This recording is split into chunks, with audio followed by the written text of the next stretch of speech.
আসসালামু আলাইকুম। কেমন আছেন সবাই? আশা করি অবশ্যই ভালো আছেন। তো আজকে বাংলাদেশ ব্যাংক 4টা বেসরকারি ব্যাংকে পর্যবেক্ষক নিয়োগ কিন্তু দিয়েছে। তো এই 4 জন ব্যক্তিকে 4টা ব্যাংকের পর্যবেক্ষক নিয়োগ দেওয়ার মানেটা কি, আর দিন শেষে আপনার কষ্টার্জিত টাকা আপনি যেই সমস্ত ব্যাংকে রাখতেছেন আসলে ব্যাংকগুলো কতটা নিরাপদ? 5টা ইসলামিক ধারার ব্যাংকে টাকা রাখে অলরেডি কিন্তু সাপারার আমরা। তো এই জন্য আপনার যেই টাকাটা এফডি গুলা, বিভিন্ন প্রকার সঞ্চয়গুলো আপনি যেই ব্যাংকে করতেছেন, ব্যাংকটা সম্পর্কে আপনি কতটুকু জানেন? আপনার ওই শাখাটা ভালো বলে, শাখাটাতে এসি আছে, দেখতে ভালো, ম্যানেজাররা ভালো ভালো কথা বলে, এই সমস্ত কথা শুনে ব্যাংকে টাকা রাখা যাবে না। মনে রাখবেন, বাংলাদেশ এমন একটা জায়গা যেখানে 61টা ব্যাংক অনুমোদিত, ছোট্ট একটা দেশ। যেখানে 20টার বেশি ব্যাংকের দরকার হয় না, সেখানে তার চাহিদার তুলনায় প্রায় 3 গুণ পরিমাণ ব্যাংক আছে। দিন শেষে যেটাই হোক, কষ্ট করে ইনকাম করতেছেন আপনি, সঞ্চয়টা আপনি করতেছেন, আপনার সঞ্চয় নিরাপদ রাখার দায়িত্ব আপনারই। আপনি শুধু পাগলের মতো টাকা ইনকাম করবেন, যেই জায়গায় রাখতেছেন ওই জায়গায় যদি আপনার সময় মতো টাকাটা না পান, কোনো কিন্তু লাভ হবে না। আর এটা ছাড়া আমাদের বাংলাদেশের মানুষের বা ব্যবসায়ীদের যে স্বভাবটা আমরা সবাই জানি, রমজান মাস বলেন, অন্য সময় বলেন, সুযোগ পাইলে আমরা সবাই 10 গুণ 20 গুণ লাভ করতে চাই। তো ওই ব্যাংকগুলাও এইরকম যেটা করে সেটা হচ্ছে যে 10 গুণ 20 গুণ লাভ করার জন্য তারা বড় বড় কোম্পানিগুলাকে কোনো প্রকার জামানত ছাড়াই ঋণ দিয়ে দেয়। আর এর বিপরীতে তারা কিছু হালকা মাত্রার কমিশনও পায়, পরে আর টাকাটা রিকভারি হয় না। এটা কিন্তু আপনার টাকা, আপনি জমা রাখছিলেন। তো এই জন্য একটু সাবধান হন, একটু সচেতন হন, টাকাটা ভালো ব্যাংকে রাখেন। তো এখন বলবেন যে ভাই ভালো ব্যাংক কোনগুলা? তো আমরা প্রথমেই দেখি যে নিউজটা দেখার চেষ্টা করি যে কোন কোন ব্যাংকে নিয়োগ দেওয়া হয়েছে। তো এখন পর্যন্ত যদি দেখি 4টা ব্যাংকে পর্যবেক্ষক নিয়োগ করা হয়েছে। এদের যেই ইন্টারনাল রিপোর্ট, এগুলো সাধারণ ব্যক্তি হিসাবে তো আসলে আপনি বুঝবেনও না। তাহলে বেসরকারি 4 ব্যাংকে পর্যবেক্ষক নিয়োগ দিল বাংলাদেশ ব্যাংক। এক নম্বরে কি আছে? যে আমাদের ন্যাশনাল ব্যাংক। তো আমরা সবাই জানি এই ব্যাংকটা দুর্বল থেকে দুর্বলতর ব্যাংক। তোর জন্য যদি হিউজ পরিমাণ ডিপিএস থাকে, এফডি থাকে, ধীরে ধীরে এটা অন্য ভালো ব্যাংকে নিয়ে যান। একটু পরে আমরা দেখাবো কোনটা ভালো ব্যাংক। এরপরে প্রিমিয়ার ব্যাংক একই অবস্থা, আইএফআইসি ব্যাংক একই অবস্থা, আল আরাফা ব্যাংক একই অবস্থা। তো এগুলোতে আপনি স্বাভাবিক অল্প স্বল্প লেনদেন, 1-2 লাখ টাকার লেনদেন করেন, যেহেতু আপনার কি আছে, বাংলাদেশ ব্যাংকের ইন্স্যুরেন্সে আছে 2 লাখ টাকা পর্যন্ত, তাহলে ম্যাক্সিমাম 50,000, 1 লাখ, 2 লাখ টাকা পর্যন্ত আপনি লেনদেন করেন, কোনো সমস্যা নেই।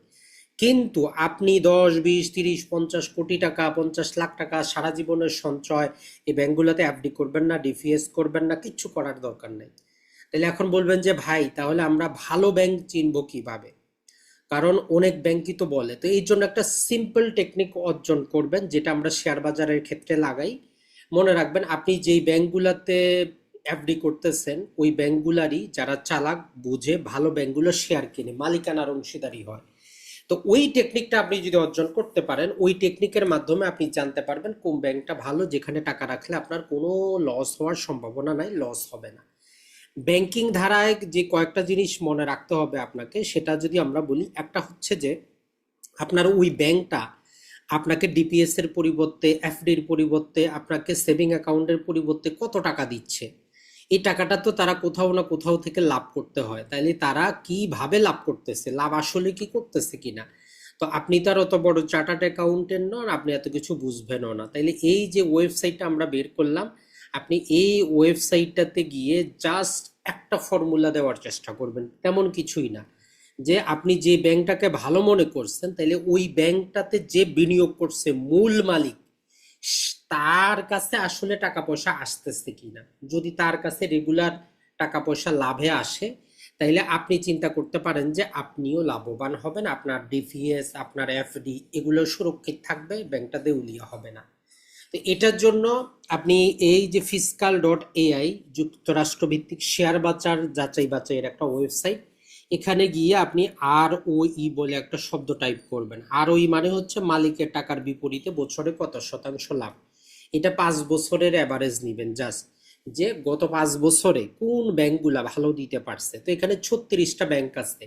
আপনি যদি এখানে দেখার চেষ্টা করেন কিছু কিছু ব্যাংক, এই যে বিশেষত আমরা যদি বলার চেষ্টা করি, কিছু ব্যাংক আছে তারা মালিকদেরকে দিতেই পারে নাই, মাইনাসে আছে। এই যে এবি ব্যাংক, ন্যাশনাল ব্যাংক, রূপালী ব্যাংক, সরকারি ব্যাংকগুলোতে তো আপনি এগুলা করবেনই না। তো এটার জন্য আমরা এখানে একটা সিম্পল একটা সূত্র প্রয়োগ করে দিতে পারেন আপনি, সেটা হচ্ছে যে আরওই কমপক্ষে 12%। যে গত 5 বছরে তার মূল মালিককে 12% যদি ইনকাম করে দিতে পারে, তাইলে আপনার টাকাটাও সুরক্ষিত থাকবে। এটার মধ্যে আমরা পাচ্ছি কি দেখেন, Pubali bank, city bank, EBL, Dutch Bangla, prime bank, Uttara bank, Shahjalal bank, trust bank এবং এমটিবি। তাইলে এই 9টার মধ্যে আপনি বিনিয়োগটা করতে পারেন। এরা মূল মালিককে টাকা দিতে পারতেছে, মানে আপনাকে দেওয়ার পরেও মূল মালিককে দিতে পারতেছে। এই ব্যাংকগুলোতে একটা অসুবিধা, যেটা আপনার এফডি রেটটা কম থাকে।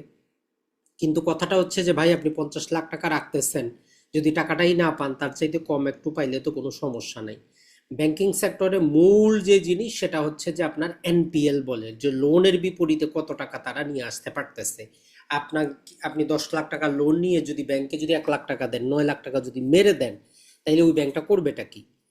এই রকম হচ্ছে কথা। তাইলে এই যে 61টা ব্যাংক থেকে মাত্র 9টা ব্যাংক আমরা পাইলাম, যেইগুলাতে আপনি এফডি করতে পারেন, সেভিং অ্যাকাউন্ট করতে পারেন, টাকা জমা রাখতে পারেন। আর যদি মাথায় একটু বুদ্ধি থাকে, শেয়ার বাজার সম্পর্কে একটু বুঝেন, তাহলে আমরা রিকোয়েস্ট করব যে আপনি এই ব্যাংকগুলা শেয়ার কিনেন, এফডি না করে, ডিপিএস না করে।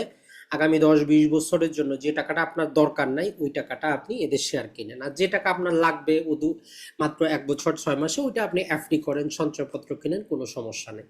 তাহলে সিম্পল এই টেকনিকটা প্রয়োগ করে আপনি কি করতে পারতেছেন, আপনি ভালো ব্যাংক কিন্তু যাচাই করতে পারতেছেন, আপনার কারো কাছে কিন্তু যাওয়ারও প্রয়োজন হচ্ছে না। তাহলে যারা এই ভিডিওটা দেখলেন, তাহলে কোন ব্যাংকে টাকা রাখবেন আপনি বুঝতে পারছেন। তো আমরা জানি সবচেয়ে যে প্রশ্নটা পাই, ইসলামিক ব্যাংক বাংলাদেশ লিমিটেড। তো ইসলামিক ব্যাংক আমরা জানি বাংলাদেশের সবচেয়ে বড় ব্যাংক, বৈদেশিক মুদ্রা আহার করে, সবকিছু ঠিক আছে। ওই সমস্ত ব্যাংকে আপনি লেনদেন করতে পারেন ইসলামিক ব্যাংকে। মাঝখানে যদিও অ্যাসালম রিলেটেড নানা প্রকার জিনিস আছে, কিন্তু গ্রাহকের আস্থা থাকার কারণে আর ইসলামিক ওই লেভেলটা থাকার কারণে, প্রবাসীদের বিনিয়োগের কারণে এই ব্যাংকটা এখনো টিকে আছে, নাইলে কবেই দেউলিয়া কিন্তু হয়ে যেত। তো এখন পর্যন্ত ওই ব্যাংকটাতে শেয়ার বাজারে শেয়ার কেনার উপযুক্ত না। তবে স্বাভাবিক লেনদেন আপনি করতে পারেন, 5-10 লাখ টাকা কোনো ব্যাপার না। তবে হিউজ পরিমাণ টাকা ইসলামিক ব্যাংকে আপনার না রাখাই ভালো। আরো আমরা যেটা বলি যে আপনি কমপক্ষে 2টা বা 3টা ব্যাংকে অ্যাকাউন্ট করবেন। একটাতে সেভিং অ্যাকাউন্ট মেনটেন করবেন, একটাতে যদি আপনি ব্যবসাপাতি করেন কারেন্ট অ্যাকাউন্ট মেনটেন করবেন, আর আরেকটা ব্যাংকে আপনি এফডি করার চেষ্টা করবেন।